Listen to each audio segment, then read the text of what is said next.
I hope so, because if not, maybe you should shut your computer off right now. Welcome, everybody, to Inside the Rut MX podcast.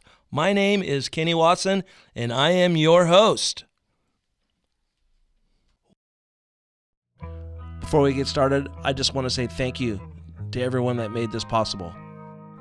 Team Elite, general contracting, residential or commercial construction, and all of your landscaping needs. They've got it covered. Team Elite has over 30 years of combined experience to get your project done right. Visit EliteTeamOffices.com for more details and tell them Inside the Rut sent you. They will exceed your expectations. Cocopah Casino and Resort, located just outside of Yuma, Arizona. Headed to the river, Lake Havasu, or to Phoenix from San Diego? Well, it's on your way. Make a pit stop. Headed to Glamis? Make a short detour. Stay and play. For more information, visit their website, cocopahresort.com. That's COCOPAH resort.com. Ron's In Your Ear Audio, located in Havasu City, Arizona, taking care of all of your audio and electronic installation. They do gel coats, alarm installations, and shrink wraps. They also take care of any fiberglass needs. If you're in the area, stop in and see their showroom. Visit ronsinyourEaraudio.com and tell them Inside the Rut sent you. They'll take care of you. X Brand. Searching for goggles? Search no further. Go to xbrand.com. That's EKSbrand.com and enter in the promo code ITR48 for 30% off. Works Connection. For all of your two-wheel needs. Works Connection has the products you need. Go to worksconnection.com. Hart & Huntington Tattoo. Located in Las Vegas, Orlando, Niagara Falls, and Nashville. If you're in any of these areas, stop in and tell them Inside the Rut sent you. Guts Racing. Guts Incorporated has been providing high-quality, high-performance seat covers and foam since 1990. Visit gutsracing.com to view their selection and use discount code ITRMX30 for 30% off. For direct links to our sponsors' websites, visit our website, ITRMX.com. Welcome back, everybody, to Inside the Rut. Thank you for your patience. We've been, pushing these things through best we can. We know that we said that we're going to do this weekly, but we're going to try to mix it up a little bit. Today's guest was someone that I really wanted to bring on. He is doing his own podcast. He also has been involved in this industry a long time. He was a racer himself, lead singer of a band, did color on TV. You know what? We're going to bring him in right now. His name is Daniel Blair. Welcome, Daniel. What's up, K-Dub? How we doing? We're doing solid as a rock. Wanted to bring you on the podcast and tell your story a little bit. I did yours a couple weeks ago, and I thought it would be cool to come on mine. And we always said that we want to do this together and make it work. So let's do this, dude. I'm stoked. It's funny you say that too, because it was March or April of earlier this year, and we both said we were going to be doing this. We said, hey, when we get up and rolling, let's get on each other's show, and it took long enough, but we made it happen.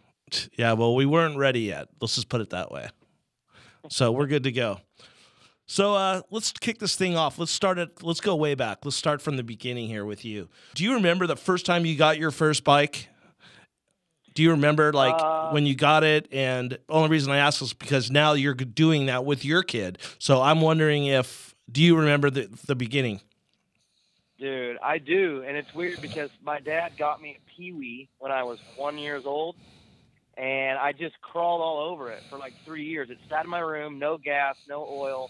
I think he was just so stoked, that I was going to be a little racer guy like he was, that he went down and got me a P-dub, and it sat there forever. I stared at it for years, and then when I turned about 4.5, I got some training wheels, took it out to the neighborhood. We were in a brand new neighborhood development that didn't have all the homes in yet, and my dad would find like 3 open lots, put up a bunch of cones, and I would just go and do motos, and he'd actually ride a mountain bike, and we would battle it out, and that's how it all got started. Me on training wheels and him on a mountain bike, and just pretty much started dominating at an early age.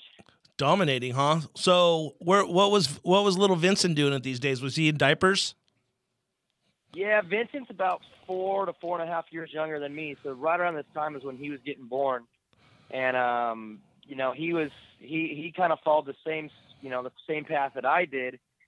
Right around when he was 4, got on a bike. The only difference was he was kind of getting the hand-me-downs, stuff that I had already been riding and beating up a little bit. And but yeah, it was the same kind of deal, man. And right around when he turned about that age, we bought some property out in the country. My parents did, of course. I didn't contribute to that in any way, but my parents bought some property, built a little track for us, and that's pretty much my youth, my upbringing. Riding out in the country, and had a little brother to ride with. I mean, that was pretty much the start. So growing up, did you guys chase the whole amateur deal, or were you guys just local guys? Did you end up going like to Ponca, Loretta's, all that kind of stuff? Dude, so I did Loretta's one time my entire career. That was back at that time, that was an East Coast thing. It wasn't really like, it was the national, it was the main one, but it was kind of like the East Coast. In the West Coast, we had the World Minis in Vegas. So that was kind of like, I guess, the focus for us because Tennessee was so far away. But we chased that kind of stuff. We used to do Golden States and Trans-Cals back in the day when those were meaningful. You probably remember Jeff Ward, Ricky Johnson, those guys, they would do Golden State Nationals as like a warm-up for Supercross and for outdoors. They would be doing those kinds of things. Well, that's where I got my start, just racing 50s and 60s and doing that kind of stuff. And but yeah, we chased it, but not maybe the way they do it now. My very first race, believe it or not, was the World Mini in Vegas. When I was a little 5-year-old kid, I fell over in every corner. But my parents didn't know what racing was at that time, where it was at, how it went down, like where the mini bike guys raced. So they took me to a race called the World Mini because they figured, I guess, why not start here? And I ended up winning that race when I was 8 years old in the 50 class. So it was kind of a cool deal to start my, I guess you would call it a career there, and then end up winning an amateur national championship when you're 8. And so we chased it all off and on, all through my youth, but mostly West Coast stuff, Mammoth, Southern California races. And then we would go to Texas, but, Texas and Ponca off and on, but not as much. It was more West Coast, chasing the World Mini and racing local. Do you remember who your rivals were back then? Oh, yeah, man. On the national scale, it was Jonathan Shimp and Johnny Marley. Those were the two guys that I always, I would see Jonathan Shimp a lot locally in California. He was a SoCal guy. I was a NorCal guy. So I'd go down there and race him all growing up. But Johnny Marley was like the guy. He was a Oklahoma guy. I'd see him at the Nationals, and those were kind of like my main two guys, at least in the early stages. And then Ryan Morris was someone that I kind of rivaled with too. He was a little younger than me, but you know how the age groups work. You always end up with certain guys, certain years, and other guys you wouldn't. Well, Ryan Morris was a guy I battled out in the younger years. Justin Buckley was older than me, so sometimes I'd race him. I kind of fell in a little bit of a weird age group, though. But, like, Sean Hamblin was another guy. He's a SoCal guy. He used to race a lot. And it was crazy, man, because growing up it wasn't, like, I guess rivalries as much. It was, like, just kids that you would see every once in a while and you would race against. I think the dads were more rivals than the kids were. And yeah, for sure. That's kind of how it was for me. Yeah, I if you really look back and look how amateur racing works, if you're in that age bracket, no matter who you are and what you are, if you're winning at your age bracket and you move up, you're racing the same guys if they're good. Maybe some guys step their game up, and it goes all the way through from 60s to 80s to the big bikes. And if you're winning, that's why a lot of people like the Cincerillos, the Stewarts, the Carmichaels, all these dudes that were so dominant at that young age that they're banking on, like Faulkner and these dudes, they won at that level. And people are saying, hey, they won at that level. There's no reason why they can't win at the next level. But we all know how that works. There's guys, there's guys that won at that level, then moved up to the next level and couldn't do anything. They'd sign a big contract and then they were done. But did you ever have any kind of opportunity when it was time to turn pro? And when did you turn? When was your first pro race? Dude, Kenny, I'm going to be honest with you. Looking back, probably the stupidest decision, I guess, collectively we ever made as a family. I towards the end of my mini years, I got pretty good. I was always really small. And, it took me a while to fit bikes. I was always good at the later years. Like when I was 11 in the 60s, I would finally be big enough for the bike. And then when I was 15 on a Mini, I was the only guy really racing around in Northern California, and I was kind of the only guy. And I would every once in a while hop on someone's 125 and borrow it and race the intermediate class. But I was just like a little dude, a little 80 rider who would hop up. But the weirdest story ever. I remember it like it was yesterday. I was at Marysville Riverfront. I'm sure you've been there a bunch of times. And I had a guy come up to me, a guy named Greg Holbrook. He was the owner of Mach 1 Motorsports. Remember the Mach 1 team that was around for a bit? Yep. So Greg comes up to us, and I'm ripping around on my 80. I'm the only guy really at the race. I'm 15 years old. And he's like, hey, I own a dealership. We want to get into racing, and I've heard that you're one of the fastest kids around, and we'd like to do something with you guys. Can we sponsor you? And we're like, yeah, we would love to, because we didn't have the support. I mean, my parents didn't have the money. I had one bike, and maybe I would borrow someone's if I wanted to race the mod class. And, we struggled. So we were stoked. We were like, yeah, we're going to get a sponsor. And this guy, Greg, comes in through, and he says, hey, we'll give you whatever you want, pretty much open checkbook. And pretty much the first of two dumb decisions, we said, all right, well, we want to go big bikes. There's no one to race around here in 80s. Screw amateur racing. Let's turn pro, and let's get a 125 and a 252 stroke. And that's what we did. They got us 2 free bikes, unlimited parts. And I'm just a little 15-year-old kid, can barely touch the pegs. But I was pretty fast at that time, so I would race, the Golden States and that kind of stuff with Steve Lamson, Talon Volin, all these top guys, and they'd come home and race that stuff almost as a prep. Well, I would hole shot those dudes. I was always a good starter, so I'd get a hole shot on them, and then they'd wear me down, take me out, knock me down, and kind of bring me back to reality. And that was kind of like, I guess, the wrong thing to do. I was still so young. I think I had more I needed to develop. But we were kind of dumb and eager, and we took advantage of an opportunity to have some support, and I guess just went the wrong way with it. I mean, I could tell you a story right now of racing the Amsoil Arena Cross. It wasn't Amsoil back then, but it was the Arena Cross. And I was 15. I show up on Friday night and make the main event and get protested, and they said I couldn't come back unless I brought a birth certificate the next night because I was too young. At that time, you had to be 16, and we just didn't show up the next night because I was too young. And it was really dumb looking back. I have an opportunity here with unlimited support, and we end up chasing down just a path that led to a lot of, I guess, problems that I would end up having in my career, a lot of psychological and, kind of a lot of fear issues that I had because I just had a bad taste from the beginning of my pro career, getting knocked down all the time and lost a lot of confidence. And then guys that stayed back and, stayed on 80s and then raced intermediate class, they all came up the right way. And by the time that they got to the pro class, they were ready for it. And I had 2 to 3 years of just, like I said, some psychological, fear of failure things going on because I just got thrown into the wolves too quick. And so it was honestly a really, really poor start to my career, and it set me back, and it kind of started a pattern that would follow for the rest of my career. It would take me a long time to get comfortable enough to really go for it because I was always kind of dealing with those issues. Right on. So after that, you obviously you still were out there trying and doing your best. What do you remember the first Supercross that you went to ride, and what year was that? And what were you riding? 1999. Was that the year you rode LBZ? No, dude, that's way later. That's an 04. That's okay. Yeah, that's later. So 99 was my first Supercross. I was 16 years old, riding for Mach 1 Motorsports on a Yamaha 125, and dude, it was like overwhelming because it's everything I'd wanted to do my whole life, and then I got the opportunity to race it, and I honestly did pretty decent. I didn't make a main till the 5th race, but my 5th race I made the main, and was always good at doing the jumps and always, kind of one of the faster guys out there. But like I said, I'd get bad starts. I was really afraid all the time. So it took a couple of years for me to really find, I guess, the comfort to start having success. But yeah, Anaheim, I think it was Anaheim, the third one, in 1999. I made my first main event, and I think that's the night that my good buddy Rusty Holland, I think, landed on top of Casey Johnson.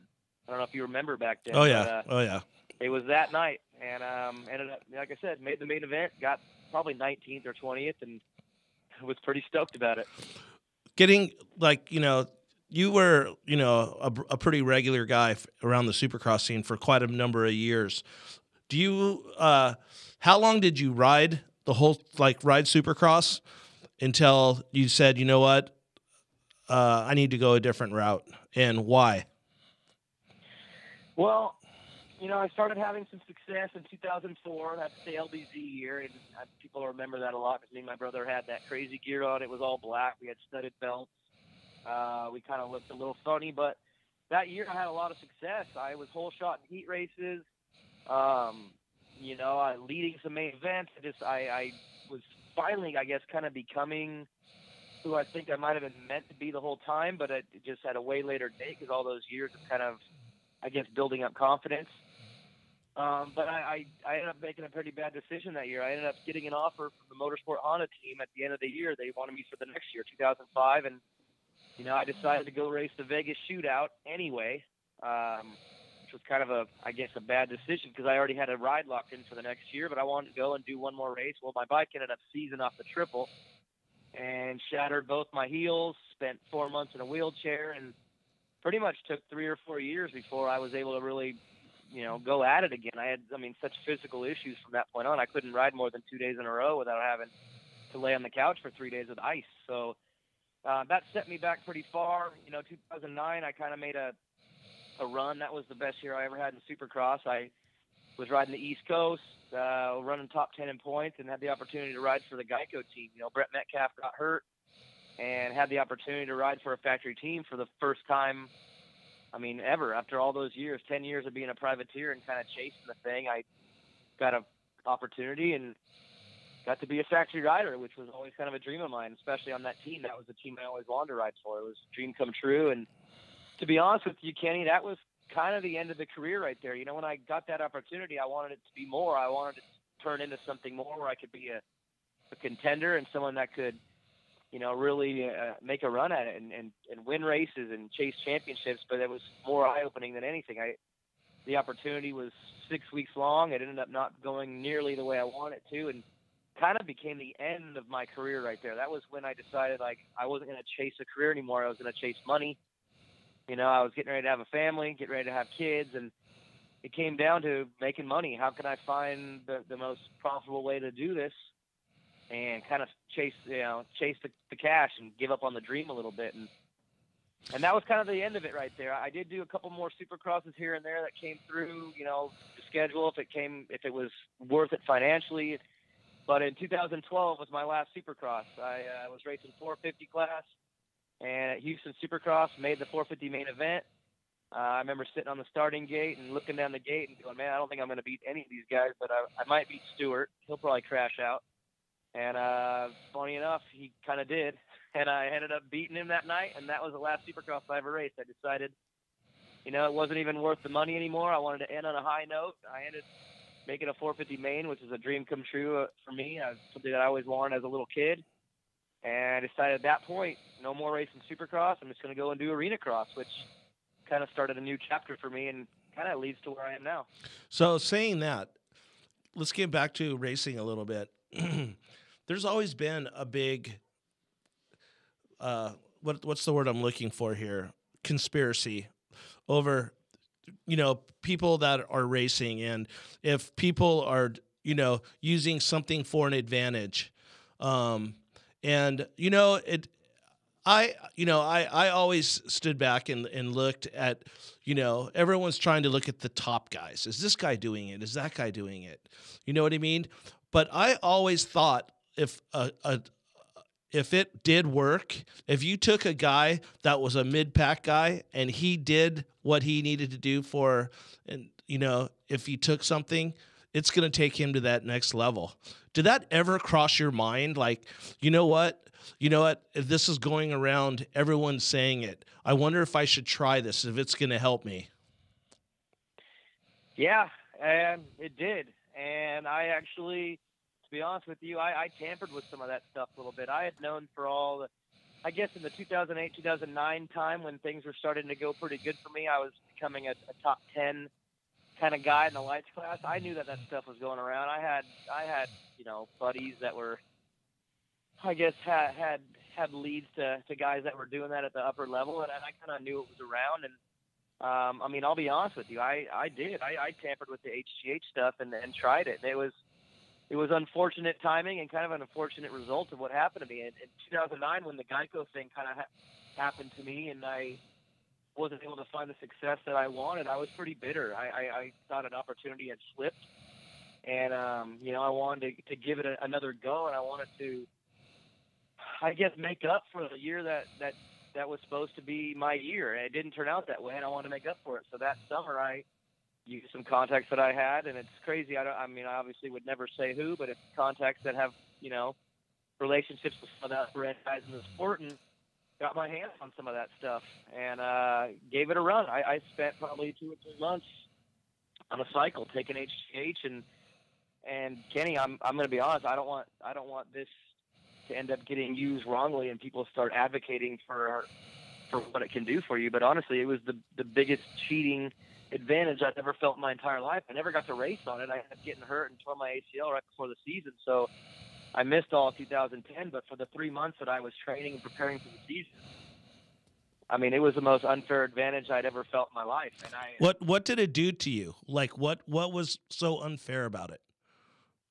Well, training was always an issue for me. I struggled to do it. I was one of those guys that whenever I'd hit the wall, I'd back off, and I wouldn't really push through. And, you know, if I was fired one day, I wouldn't be able to come back the next day. I guess I just had a lack of a program. And when I got on that stuff, and I got to the point where, you know, it was really in your system, it takes a while. You know, it took a couple weeks to get in my system. I immediately started feeling it. At the gym, I would go an extra 10, 15 minutes without getting tired. At the track, I would, instead of 15-lap main events that I was pushing through, I would do 20s. And it's weird because what would happen is once you get to that wall where you're like, I'm kind of getting tired, you're losing focus, for me, my body would hit a second wind. And then the second wind would go on forever. And I remember specifically, you know, and this is October of 2009, getting ready for 2010. I remember doing 20-lap motos at my Supercross track and feeling so ridiculous that I was actually riding way over my head, over the limit, just trying to get myself to get tired, and I couldn't even do it. And it was the weirdest thing in the world for a guy who would always get tired around lap 12. Now I'm going 20 laps on a Supercross track, wide open, as belligerent Justin Barsha style, like over-revving, scrubbing everything, and I couldn't even get myself to get tired. And it was the weirdest feeling I'd ever felt in my life, and I'm bummed. I mean, to be honest, looking back, I guess I don't regret that I did it. I regret I didn't do it earlier. I felt like if I would have had that at certain times in my career, like you said, it would have put me from a mid-pack guy to a top 5 guy and maybe a top 3 guy. And, you know, it's crazy that it had that much effect. And I, like I said, I'm not imagining the effect it had on me because I physically felt the differences, you know, 20 minutes into a race. And it pretty much took the wall away. There was no wall. You could just push past it. In fact, I mean, like I said, I was testing to see if I could get myself tired on it. And, you know, it just didn't happen. And I was back and, God. So you saying that, had that at different points. You saying that, do you think that it's in the sport still?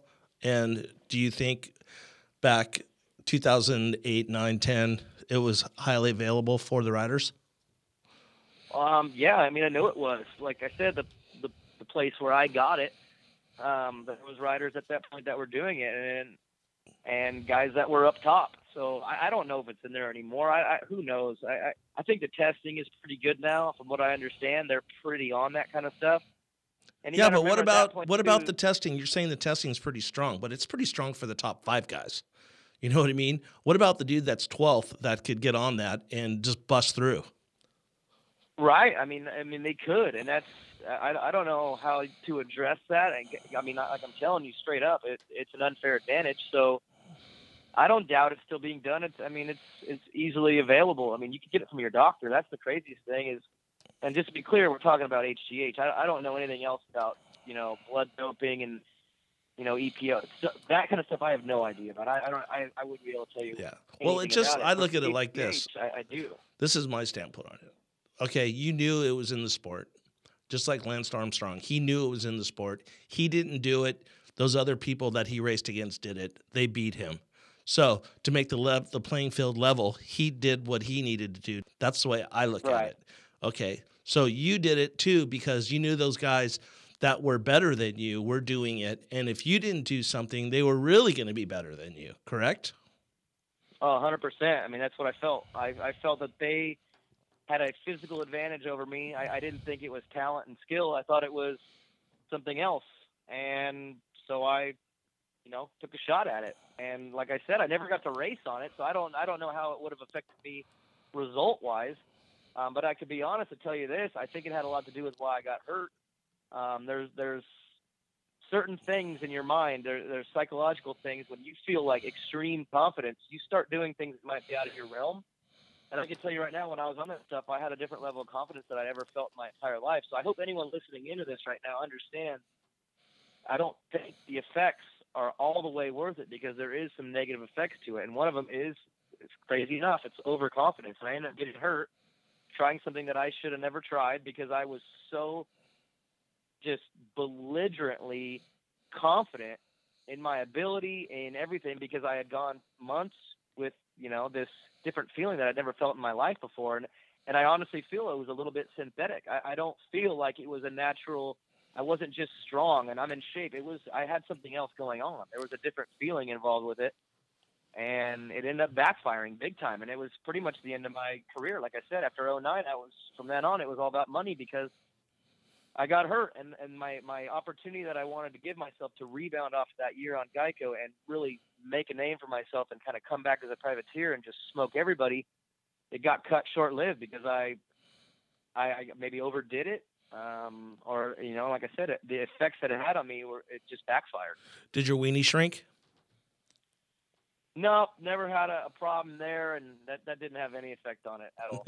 Right on. All right, let's move on from that. Well, thank you for being honest about that. I know, that'll probably go a long ways, and hopefully it addresses the issue with some people that are thinking about doing it, and, maybe it opens their eyes. But my next question. Yeah, I would honestly recommend, before we move on, don't toy around with that stuff. Like I said, it gave me an unfair advantage that I think ultimately backfired. And the truth is, at the end of the day, I look back and I wish I never would have done it at all, because I guess the rest of my life means more than the little bit of glory I guess I was chasing at the time. And I just hope no one's listening in and going, man, I want to try that, because honestly, I mean, put in double the work and make up for it in other ways. I don't recommend it. It's something I don't have a problem admitting, but I do regret a little bit, and I kind of am a little bit ashamed about it. So. Okay, well, thank you for being honest. But let's move on. Let's move on to the band. When did the band come in? And so let the listeners know, I was a big advocate for this band. The band was called The Main Event. It was Daniel, his brother, and when it first started, there was a couple other guys that I didn't know, but at the end, it had all my friends were in it. My friend Cliff Campbell, Mike Mason, Vincent, and Daniel were in the band, and I was all about The Main Event. I loved their music. I thought their music was awesome. What happened? Like, I remember you quit racing to make music because you guys were going to chase that dream, and then that thing fell apart. And then you came back to racing, and I was like, what are you doing? And then you're all, dude, I could break my arm and still sing, and I'm just like, all right, man, whatever. But what happened there? And maybe you could give a little people, a little, what's the word I'm looking for here, Pete? A little insight. There you go. A little insight on the band, why it happened. And hey, was producer Joe in the band? Yeah. So the producer of my podcast, producer Joe, was in the band at one point. I'll get to that. But 2005, when I was sitting there with my shattered heels and trying to make a racing comeback, which, like I said, took 3 or 4 years for me to fully recover from, just because of how gnarly the injury was. I'm living down south with my brother. And my wife. I was just had gotten married, and my brother's living with us. My brother is like a phenomenal guitar player and musician, drummer, singer, everything. He's got a rare gift. And he was playing guitar and was like, hey, I want to start a band. And he knew that I sang like in the shower or like when I was driving. Like, he knew that I liked to sing, but I wasn't really a good singer. I liked to sing, and I was like, I guess, adequate. So he was like, let's start a band. And at that point, my racing career was in shambles. I couldn't ride. My feet were swollen. I couldn't train. I mean, this was like a 3-year period where I was, physically, not able to compete at a level that was worth anything.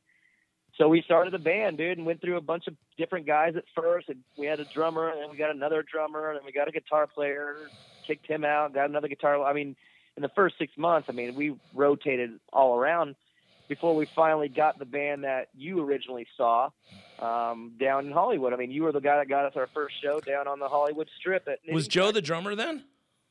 No, Joe wasn't the drummer till later. So we had this guy, Mike McKimmey, this Asian dude who was like one of our good buddies, who was pretty sick drummer, and our buddy Alex Madison, who was my brother's best friend, like growing up his whole life. And Alex was the guy that used to scoop ice cream, right? Yeah. Yeah. So, which is funny because he actually lives down in Hollywood now and is like killing it down there as a solo artist. He's awesome. But anyways, yeah. So we started the band, and I treated the band like I treat everything in life. Like I go all in. That's just who I am, and I want to make it, and I want to be a rock star. And Kenny, I'm going to be straight up honest with you. I mean, you know me well enough to know that my personality is not cut out to be what a front man needs to be, I guess. I mean, I turned into a pretty good singer. I can write great lyrics. I can write great songs, but dude, I just don't have the front man presence. I mean, I'm deep down, dude, I'm a family guy. I got kids. I was meant to be that kind of guy. And the rock star life just wasn't for me. I didn't fit it. I wasn't wild enough. I wasn't rowdy enough. I mean, if you look at all the bands that have ever made it, the lead singers are usually the craziest ones. And I'm just not like that. I'm super conservative and old fashioned. And the band just struggled. I mean, as good as our music was, we talked to a lot of record labels. We had a lot of opportunities, but it never really went that far because we really didn't, I think, have it. You know what I mean? We didn't have the it factor. And, at the end of the day, I was always a moto guy. I loved moto more. Music to me was cool. It was fun. I still love it to this day. But, we made a couple different runs at it on different years, and we just never really got over that hump, And like, I've always just believed that I wasn't really meant to be the guy. If it would have been my brother the whole time only, it could have went somewhere. He kind of has that it factor just of what it takes to be a rock star. And I'm kind of a dweeb, to be honest with you. I didn't fit the part. And, like I said, I think we wrote great music. I think it had opportunities to go somewhere, but ultimately it was meant not to. And, that's kind of where we're at now. Now we just write music. We release music. We've had our songs played in every moto film ever, pretty much. Travis Pastrana used our song last year in his action figures movie. And to be honest with you, we make pretty good money off that. We get checks from CD Baby and from iTunes. I mean, almost every month because the songs have done well. But as far as making it, I just really don't believe we had it, at least me anyway. Yeah, you know what the funny thing is? Old Vincent's turning into the family guy, the dad. Oh, yeah. He's got 2 kids now, so now he knows what it's like. He was always behind me a few years. He's younger than me. So when I was doing the whole married thing, he was like, "You're an idiot. Like, we need to chase this van. We need to be out there driving the van, going for it." And I'm like, "I'm married." And then when we went for it the second time, he's like, "Dude, we need to go for it. We need to get on tour. We got this opportunities." I'm like, "Dude, I got kids." And he always kind of falls 4 years behind me. It's like perfect timing, him being that many years younger than me. But, he honestly, I feel bad because he's so talented, man. He's so ridiculous at music and in every way. And I feel like he was meant to make it. And I honestly feel like I held him back a little bit because I wasn't that guy, I didn't. I'll tell you a funny story right now. We used to play up in Nevada all the time with Mike Mason and Cliff Campbell and all their buddies. And you probably know Sean Palmer well, but we played one time with him, and he straight up told me, he's like, "Dude, your band would make it if you weren't such a geek." And that was from Sean Palmer, and I was like, man, I don't know whether to be sad about that or what. I felt kind of bad, but he straight said, like, "Your band would make it, but you're a geek, dude." And I think it's because everyone else there was all wasted and blacked out drunk, and I was probably sitting in there writing lyrics or something, and he thought I was lame. And truth is, like I said, I didn't fit that part well enough. And I'm going to have to disagree with you because you know what, every frontman isn't that guy. Jason Cruz from Strung Out isn't this crazy over the top dude. He's more of a intricate dude and off to himself. Like if you ever see Strung Out, he'll be on stage just going for it. Then after, he'll just go sit in a corner by himself and not say nothing to no one for an hour, then just leave. But I think you have to be able to turn that switch on and off once you get on stage, and that's what the problem you had. I mean, I think that if you would have gave it a little bit more, and that's just something you wanted to do, I think you could have done it. But I think that you were set in your ways that, you in the band were not seeing eye to eye on what you wanted to do, and they were just bitter, and it just doesn't work sometimes. But I think you guys do put out really good music. I think you write really good lyrics, and your brother is an amazing songwriter, and that's the way it went. So after the band, you decided that you wanted to get back into racing, and you started to do the Arena Cross series, correct? Yep. Yeah. So is that when you and Hobo Nick went out, chased the dream there? Hobo Nick actually started.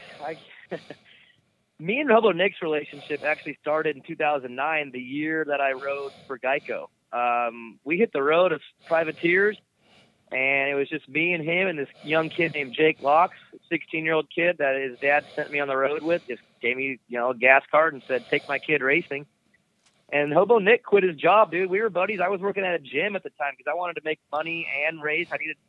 This sounds crazy, but I felt like in order for me to afford tires and clutches and top ends and do it the right way, I needed to have a job at the same time. So for 2 years, I worked and raced and did both just so that I had the money to afford to do racing the right way. I always had one bike that I had to keep up, and it was always kind of a struggle. And we worked at the gym together. I was assistant general manager at the gym, and he was the sales manager. We became friends like overnight because Hobo's just one of the funniest dudes ever. And then when I told him I was quitting the job because I was going to go race Supercross and travel to the East Coast, he was like, well, I'm quitting my job too. And I'm like, no way, dude. Like, we just met like 3 months ago, and you're not quitting your job. He's like, yeah, I'm quitting my job. I got enough money saved up. I'm going on the road with you. And in 2009, we hit the road and then ended up getting, like I said, the ride with Geico to where it kind of changed. And he would drive my van all over the place, and I was flying in and out of the races. And he didn't want to go home. He loved it. He wanted to keep going and traveling, and he was enjoying, that little chapter of his life of driving around the country and going to Supercrosses and kind of being on the inside with me. I mean, we were both kind of outsider dudes. He was a guy who grew up riding in fields and riding in the desert, and I'm a privateer guy, and here I am getting to ride for a factory team, and we're kind of both getting to experience that at the same time, and it was a super cool moment, as two friends, because he was seeing something he'd always wanted to know what it was like, and I was kind of the same as a racer. I spent all my life as a privateer, and now I'm riding as a factory rider, and it was overwhelming, but that's where our relationship kind of, I guess blossomed, and we became really close friends, and then, we've been friends ever since. He's actually hit the road with me many a times. Probably 3 or 4 different years where I'd be like, hey, I'm going to go race Arena Cross now. He's like, okay, I'm going to come with you. And that's kind of where the whole Hobo Nick thing happened. He actually went with me in 2012, and it's funny, my very last Supercross, like I said, Houston Supercross in 2012, I make the main event, decide to call it a career and be done racing Supercross. I'm going to drive home, and he decided he was going to fly to Jacksonville and then walk home across the country. He was like at a time in his life where he wanted to figure some things out and kind of like escape and start all over. And then he started his journey. And for those of you who don't know who Hobo Nick is, you can look him up, and he's got articles on the internet. He took him 6 months. He walked across the country from Florida to California, and it was the craziest thing ever. I was there the day he started, and I was there the day he landed in Huntington Beach. And it was weird because Michael Lessie was there. There's all these guys, Guy B was there. All these dudes from the moto industry kind of caught on because he was my mechanic. A privateer guy with a mechanic who decides to walk across the country. It's kind of an odd story, and ended up being one of the coolest things. And like I said, it kind of cemented me and Nick's friendship, and still a friendship we have today. Yeah, I think that dude needs to write a book about that journey. Hey, Kenny, I'm gonna be honest with you. There's some things that happened on that journey that he won't tell the world, dude. It's insane. I'm not gonna spoil it. But it was an insane journey, the things that happened to him on that trip. And yeah, he told me I've been trying to write a book forever. He told me a couple of them, and that's why I say that. But anyways. Yeah, he needs to write a book for sure. All right, so let's get to your championship in Arena Cross. Is that the you won yourself a West Coast, or was a West Coast, right? It was West Coast. That's right. The West Coast Arena Cross Lights Championship. At what age? Right. At the age of 32. Okay. How old was Dowd when he won the Supercross West Coast? I don't know. But I think he was 34. I think he was 34, maybe 30. I don't know. But here's the deal. I have a red plate from the AMA. I'm in my office right now at my house. I'm looking at it. It's a red plate with a big old number 1 on it. So no matter what, I can go through life and say I won an AMA championship. But let's be real. I clinched that thing about 4 rounds early because I think I might have been the only guy that did the whole thing without getting hurt. And I'm racing against a bunch of kids who are trying to get their pro licenses. And it's not that rewarding of a championship, but I'll take it. I got a red plate, so we'll settle with it. Okay, so that whole Arena Cross deal has also brought you in to a position where you are heavily involved in Arena Cross still to this day. Yeah, it's been a blessing. I look back and you know how it is with. We did the interview with you last 2 weeks ago, and you know how you look at your life and there's all these different pivot points where things happened that led to this, that led to that, and now you're here and you kind of look back and go, wow, how did that happen? This is one of those kind of moments. For me, I'll be honest with you, I've always been afraid of what my life would be like when I was done racing because I love it so much. It's all I've ever known since I was 5 years old, and I'm lucky enough to have the opportunity now to be the TV commentator for Arena Cross. And it's just crazy because I look back and I met this guy, Glenn Seelig, who is now the producer and the director of the show. He's the guy that puts the whole thing on. I met him back at the U.S. Open, way back at the MGM Grand. I don't even know what year it was. It was 2009 or 10 or something like that. And he did a little story on our band for the TV show. It's pretty cool. It's a little 1 minute little clip thing. Met him and became friends with him. Well, when I went to start racing Arena Cross a few years back, he was a guy, and I got to develop a relationship with him. And he hit me up one year out of the blue 2 years ago and said, "Hey, there's an opening for Arena Cross to be the TV commentator. Grant Langston's moving on to the outdoors. Would you be interested in doing it?" And I said, "Oh my God, yes, of course. That would be incredible." It was not really a dream come true because it's not something I ever really dreamed of, but I guess it was a dream come true because I wanted to stay involved in the industry in some way or another, and I didn't have that many connections to do it. So it was a pretty rare opportunity. It was kind of a crazy story. I actually had to fly to Chicago a couple times and try out and audition with Robbie Floyd. And, to be honest with you, I didn't think I was even going to get the gig. The guys that I had to go up against for the spot was crazy. It was, Ivan Tedesco, Jake Weimer, Will Hahn, and Jason Thomas were all the guys that were auditioning for the same spot as me. And when I saw that list, I was like, well, that sucks. These guys are past champions. Ivan's a champion. Will Hahn, Weimer, these guys are Supercross champs. Like they're going to get the spot. And to be honest with you, it was kind of the most, I guess, proud moment I've ever had because those guys all waxed me on a bike my whole career. And then when it came down to this role, I just nailed it. I had a great audition. I had a great connection with the guys there. Well, I got something to tell you. I don't mean to cut you off, What's but that? Listen. We're going to go back in this conversation when you said you didn't have it to be a lead man and you couldn't be the lead singer of your band. Well, I got news for you. That's why you got that job, because you had that stage presence where you could stand in front of people with a microphone, and you having a microphone in front of you and talking about something. These other guys were behind the bars the whole time. They never had that chance to do that other thing like you did. And I believe that just you being in a band, you singing, and you being, somewhat comfortable with a microphone in front of you, singing, not talking, and you can carry a conversation, and you're not, Jason Thomas, Will Hahn, those guys, and Ivan, those guys are all, pretty good at, talking, but I think they got the right guy for the job. If you don't know, me and Ivan are tight, and I wanted him to get that job. But when you got it, I was happy for you because I really think that you deserve that job, and you do a really good job, a really, really good job. Well, I appreciate that, Kenny. And, yeah, you're probably right. It's maybe it was the band thing. I definitely, it's weird because as much as the band thing was difficult for me to be a front man and do that, for some reason this has been a little bit easier. Maybe it's because with music, it's just something that's not something that was kind of embedded in me as a 5-year-old.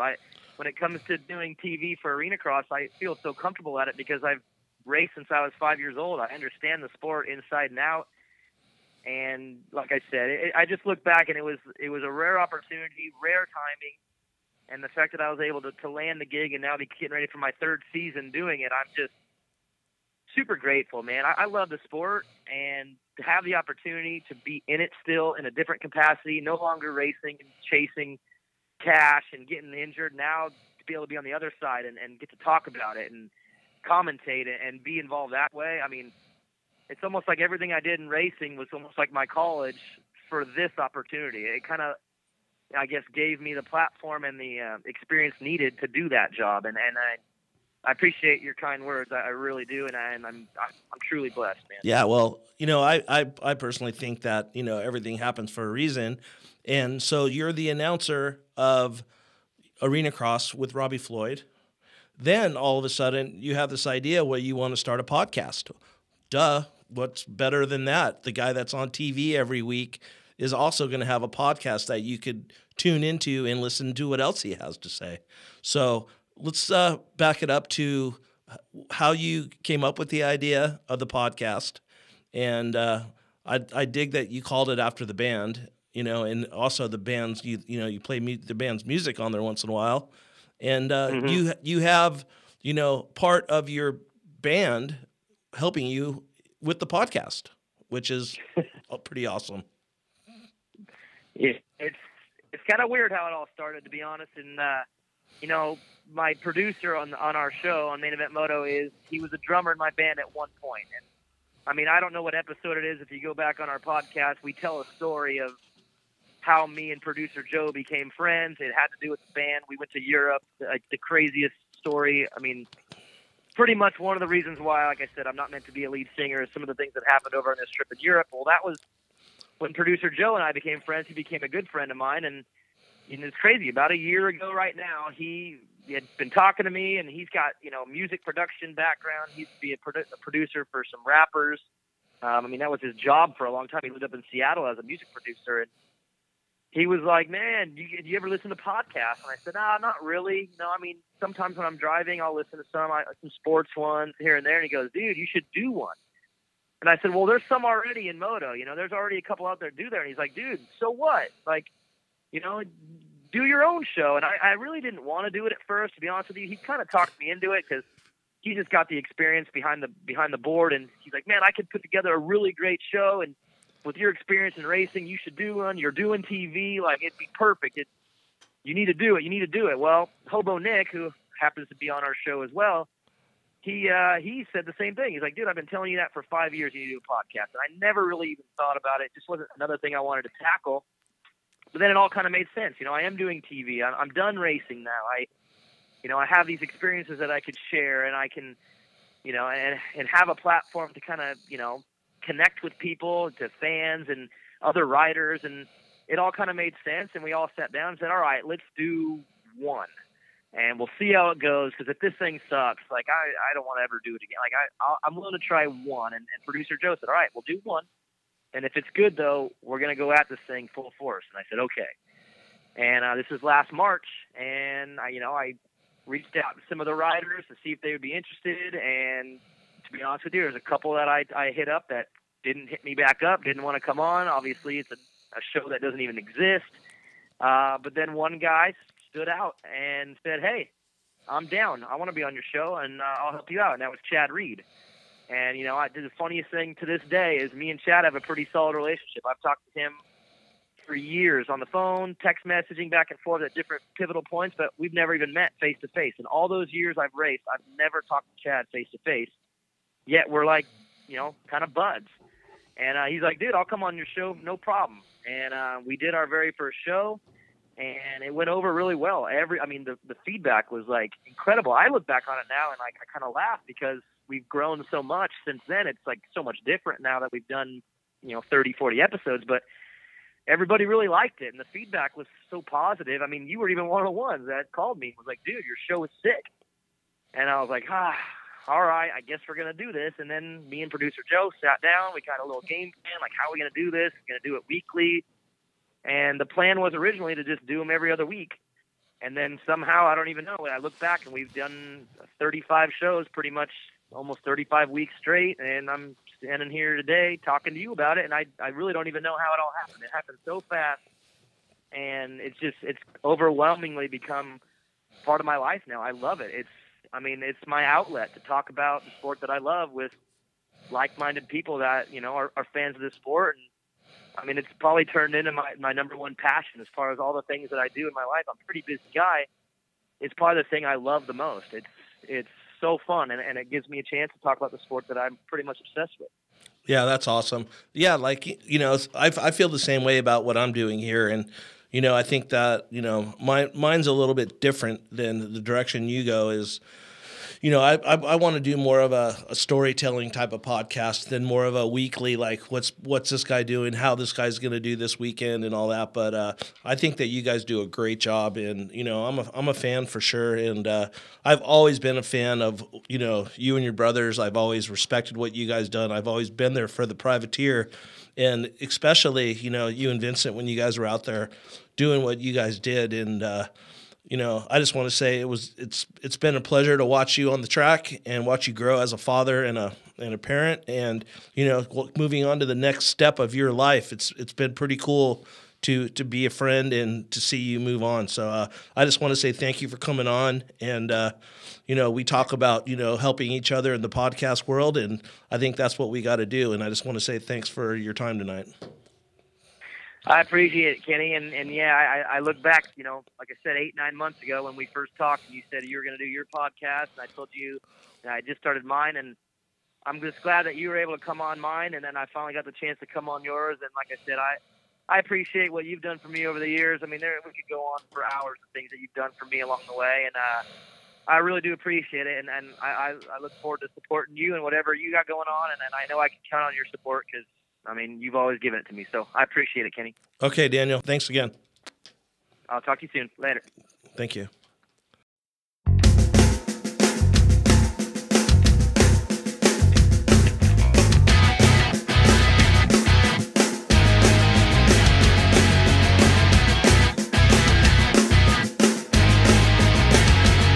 Well, I drank 30 beers for breakfast, 'cause I'm a bro.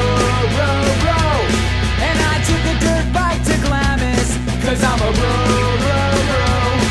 I didn't jump one fucking jump, 'cause I'm a bro. I just talked about the river, 'cause I'm a bro. And crushed these demons of dirt, 'cause I'm a bro.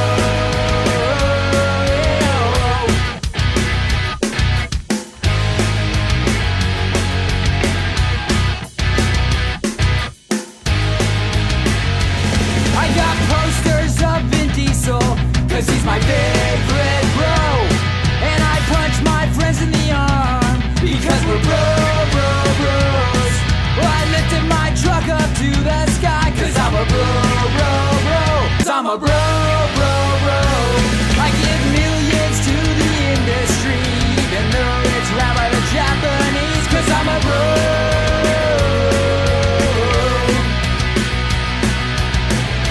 Flame tattoos, revving my dirt bike. I talk shit all the time. If your truck is smaller than mine, 'cause I'm a bro.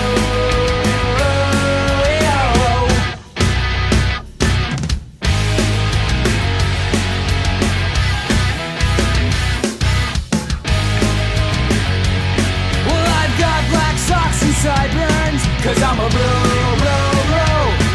I bleached my hair and I spiked it, 'cause I'm a bro. I street race my grandma's Buick, 'cause I'm a bro.